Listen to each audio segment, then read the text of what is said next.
Assalamualaikum warahmatullahi wabarakatuh. Nama saya Rodato Jannah. Saya akan menjelaskan tentang validitas. Yang pertama itu ada pengertian validitas.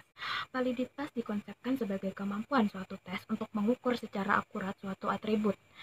Kalai mengatakan bahwa validitas adalah pernyataan apakah alat tes tersebut sungguh mengukur apa yang hendak diukur. Suatu tes dikatakan valid apabila tes tersebut mampu mengukur secara akurat apa yang hendak diukur. Suhaimi Arikunto menjelaskan bahwa validitas adalah suatu ukuran yang menunjukkan tingkat-tingkat kevalidan atau kesahihan suatu instrumen. Yang selanjutnya itu ada pendekatan validitas. Pendekatan validitas ini terbagi menjadi 3 bagian, yaitu yang pertama validitas isi. Validitas isi ini terkait dengan kelayakan item-item dalam tes guna mewakili komponen dari kawasan isi materi yang diukur, atau sejauh mana item tersebut sesuai dengan indikator keperlakuan dari atribut yang diukur. Yang kedua ada validitas konstruk. Validitas konstruk mengungkap kesesuaian antara struktur konstruk yang diteorikan dengan data hasil tes. Yang ketiga ada validitas kriteria. Anatasi dan Urbina menjelaskan bahwa prosedur validitas kriteria menunjukkan efektivitas tes yang digunakan untuk memprediksi performa seseorang. Nah, untuk mengetahui apakah item kita itu valid atau tidak, kita bisa menggunakan rumus person produk momen. Nah, seperti yang sudah tertera di samping, di mana RXY merupakan koefisien korelasi dan N merupakan jumlah responden, XI merupakan skor setiap item pada instrumen, YI merupakan skor setiap item pada kriteria. Nah, setelah kita menemukan R hitung tersebut, kemudian kita bandingkan dengan nilai R tabel. R tabel kita cari pada signifikan 0,5 dengan uji dua sisi dan jumlah data. Jika nilai R hitung lebih dari R tabel, maka item soal tersebut dinyatakan valid. Jika nilai R hitung kurang dari R tabel, maka item soal tersebut dinyatakan tidak valid. Selanjutnya, langkah-langkah uji validitas menggunakan SPSS. Nah, yang pertama kita input data, kemudian desimalnya itu 0, measure itemnya ordinal, measure skor totalnya itu scale. Yang kedua kita klik analyze, lalu kita klik correlate, lalu bivariate. Nah, yang ketiga, pindahkan semua item ke kotak variabel. Yang keempat, kita centang person pada kolom correlate coefficient. Yang kelima, pilih total pada kolom test of the significant. Yang keenam, centang flag significant correlation. Yang ketujuh, kita klik OK, maka akan keluar hasil output. Nah, setelah kita melakukan langkah-langkahnya tadi, kita akan mendapatkan data output correlation-nya seperti pada contoh di samping. Nah, misalnya kita akan menganalisa apakah soal itu nomor 1 valid atau tidak. Berdasarkan output correlation, diketahui nilai R hitung. Nah, R hitung itu ada nilai person correlation item 1 di skor total. Nah, kita bandingkan R hitung tersebut dengan R tabel. Jika R hitung lebih dari R tabel, maka item tersebut dinyatakan valid. Jika R hitung kurang dari R tabel, maka item tersebut dinyatakan tidak valid. Untuk item yang tidak valid, maka harus dibuang atau diperbaiki lagi. Selanjutnya ada reliabilitas. Pengertian reliabilitas di sini berasal dari kata reliability yang berarti sejauh mana hasil suatu pengukuran dapat dipercaya. Suatu hasil pengukuran dapat dipercaya apabila dalam beberapa kali pelaksanaan pengukuran terhadap kelompok subjek yang sama diperoleh hasil pengukuran yang relatif sama, selama aspek yang diukur dalam diri subjek memang belum berubah. Dan ada pun beberapa menurut para ahli, Azwar menyatakan reliabilitas merupakan salah satu ciri atau karakter utama instrumen pengukuran yang baik. Yang kedua ada menurut Surya Brata, reliabilitas alat ukur menunjuk kepada sejauh mana perbedaan-perbedaan skor perolehan mencerminkan perbedaan atribut yang sebenarnya. Yang ketiga ada menurut Sujana, reliabilitas alat penilaian adalah ketepatan alat tersebut dalam menilai apa yang dinilainya. Jadi maksudnya kapanpun alat penilaian tersebut digunakan akan memberikan hasil yang relatif sama. Jadi reliabilitas mengarah kepada keakuratan dan ketepatan dari suatu alat ukur dalam suatu prosedur pengukuran. Koefisien reliabilitas ini mengindikasikan adanya stabilitas skor yang didapatkan oleh individu yang merefleksikan adanya prosedur produksi skor. Selanjutnya ada beberapa metode pengujian reliabilitas. Di sini ada 3 metode. Yang pertama, metode tes ulang. Metode tes ulang ini uji reliabilitas dengan metode tes ulang ini digunakan untuk mengetahui sejauh mana suatu pengukuran dapat diandalkan. Uji ini dilakukan sebanyak 2 kali, pengukuran pertama dan ulangnya. Kedua pengukuran dapat dilakukan oleh orang yang sama atau berbeda. Hal yang perlu diperhatikan dalam pengukuran tes ulang ini adalah yang pertama jangka waktu antara kedua pengambilan penilaian, yang kedua stabilitas yang diharapkan dan kinerja yang diukur. Jadi secara umum semakin lama antara interval pelaksanaan tes yang berulang, maka semakin rendah tingkat reliabilitasnya. Yang kedua, metode bentuk paralel. Tes paralel adalah dua buah tes yang mempunyai kesamaan tujuan tingkat kesukaran dan susunan, tetapi butir-butir soalnya berbeda. Pengujian reliabilitas instrumen dengan cara ini cukup dilakukan sekali, tetapi instrumennya dua, pada responden yang sama, waktu yang sama, dan instrumen yang berbeda. Lalu yang ketiga ada metode gabungan. Pengujian reliabilitas ini dilakukan dengan cara mencoba dua instrumen yang ekuivalen itu beberapa kali ke responden yang sama. Selanjutnya ada rumus pengujian reliabilitas. Di sini ada 5 rumus. Yang pertama ada Sperman-Brown. Formula komputasi Sperman-Brown ini merupakan formula koreksi terhadap koefisien korelasi antara dua bagian tes dan dirumuskan R1 sama dengan 2 RB per 1 tambah RB. Dan untuk mendapatkan RB-nya ini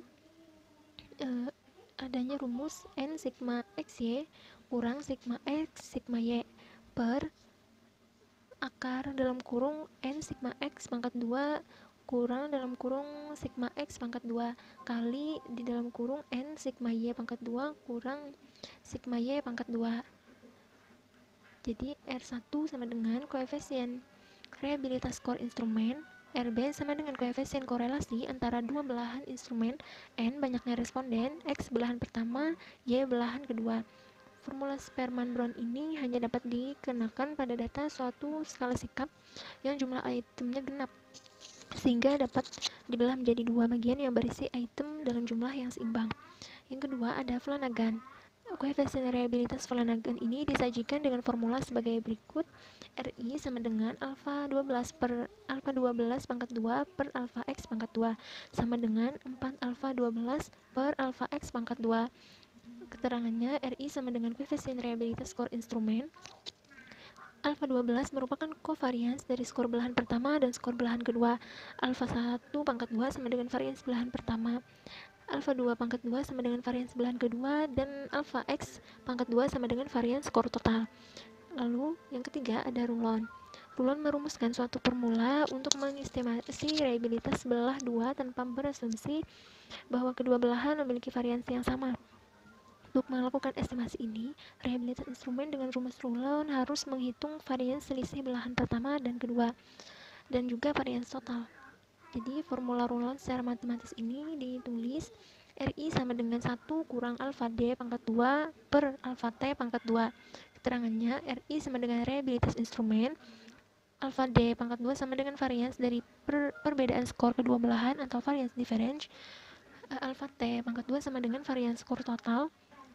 D sama dengan skor pada belahan awal dikurangi skor pada belahan akhir. Lalu yang keempat ada alpha Cronbach. Alpha Cronbach ini digunakan rumusnya untuk menghitung reliabilitas tes bentuk uraian. Dan dalam kasus tes psikometri, sebagian besar berada dalam kisaran 0,75 hingga 0,83, dengan setidaknya satu mengklaim alpha Cronbach di atas 0,90. Dan rumusnya R sama dengan dalam kurung K per K kurang 1 kali di dalam kurung 1 kurang sigma alfa B pangkat 2 per alfa T pangkat 2. Keterangannya, R sama dengan reliabilitas instrumen, K sama dengan banyaknya butir pertanyaan atau banyaknya soal. Jadi pada soal berbentuk subjektif, kita tidak bisa memberikan skor benar 1 dan skor salah atau 0 seperti pada tipe soal objektif, karena penilaian tidak hanya diberikan pada hasil akhir, melainkan dilakukan pada terhadap proses pengerjaannya. Pemberian skor ini tergantung dari hasil pekerjaan subjek pada setiap langkahnya. Lalu yang kelima ada rumus dalam teknik non Belanda 2.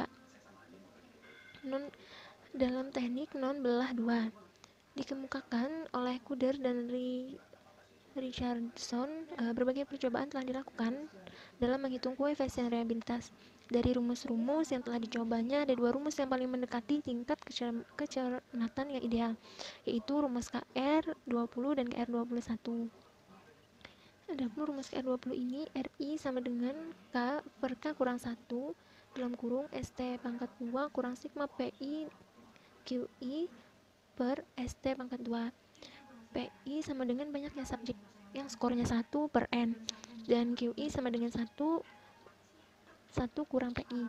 ST pangkat 2 sama dengan varians total. Keterangannya, RI sama dengan reliabilitas instrumen, K banyaknya butir pertanyaan atau banyaknya soal, PI proporsi subjek yang menjawab betul pada suatu butir, atau proporsi subjek yang mendapatkan skor 1.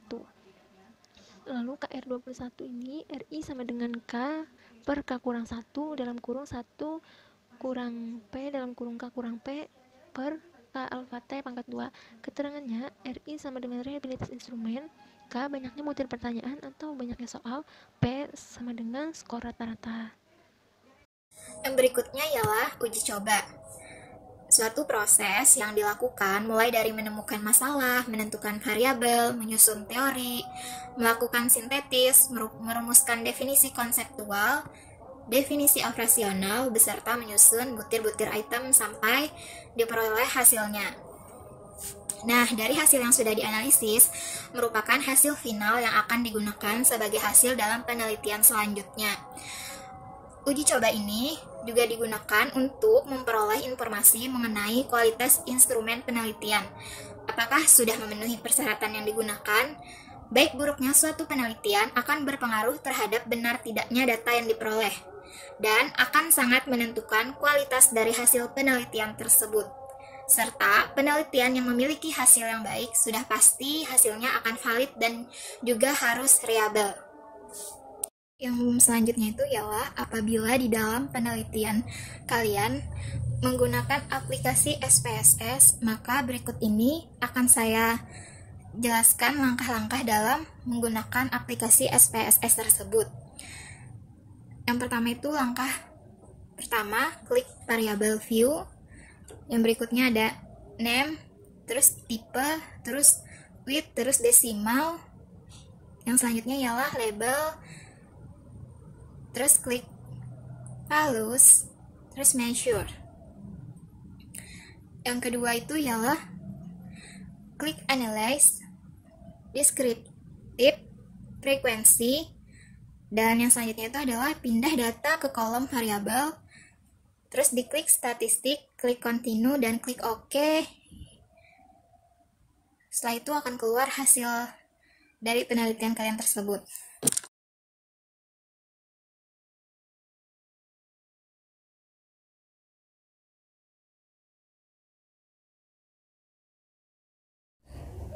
Yang selanjutnya ialah analisis data. Analisis data sendiri merupakan pengolahan data atau proses menyederhanakan data agar lebih mudah diinterpretasikan atau agar lebih mudah dipahami. Dalam analisis data ini, peneliti berusaha untuk mengolah data menjadi informasi yang kemudian dapat menjawab permasalahan terkait dengan penelitian yang dilakukan. Nah, di dalam penelitian kuantitatif sendiri terdapat dua jenis analisis data. Yang pertama itu ialah analisis data deskriptif. Analisis data deskriptif ini merupakan analisis data dengan membuat gambaran data-data yang terkumpul tanpa membuat kesimpulan. Dalam teknik ini akan terlihat atau akan diketahui nilai untuk variabel independen dan variabel dependennya. Nah, biasanya untuk analisis data jenis ini disajikan dalam bentuk diagram, tabel, grafik, paragraf, dan lain-lain. Kemudian untuk jenis data yang kedua ialah analisis data inferensial. Pada analisis data yang kedua ini lebih ditekankan pada proses generalisasi yang lebih luas dalam wilayah populasi. Nah, dalam analisis data jenis ini juga peneliti membuat kesimpulan berdasarkan hasil penelitiannya. Contohnya seperti pada penelitian korelasional, di mana pada penelitian tersebut lebih menekankan adanya hubungan atau pengaruh antara dua variabel atau lebih. Dan juga pada penelitian komparasi atau eksperimen, yang membandingkan kondisi dua kelompok atau lebih. Nah, nantinya hasil dari data-data tersebut dapat disimpulkan apakah terdapat pengaruh atau hubungan dan juga apakah terdapat perbandingan antara dua kelompok, yang mana satu kelompok diberi perlakuan dan yang satunya tidak diberi perlakuan. Kemudian tahapan analisis data, yang pertama itu ialah tahap mendeskripsikan data. Kemudian tahap kedua ialah tahap uji persyaratan analisis.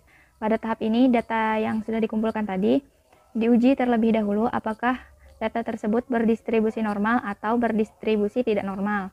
Kemudian tahap yang terakhir ialah tahap pengujian hipotesis.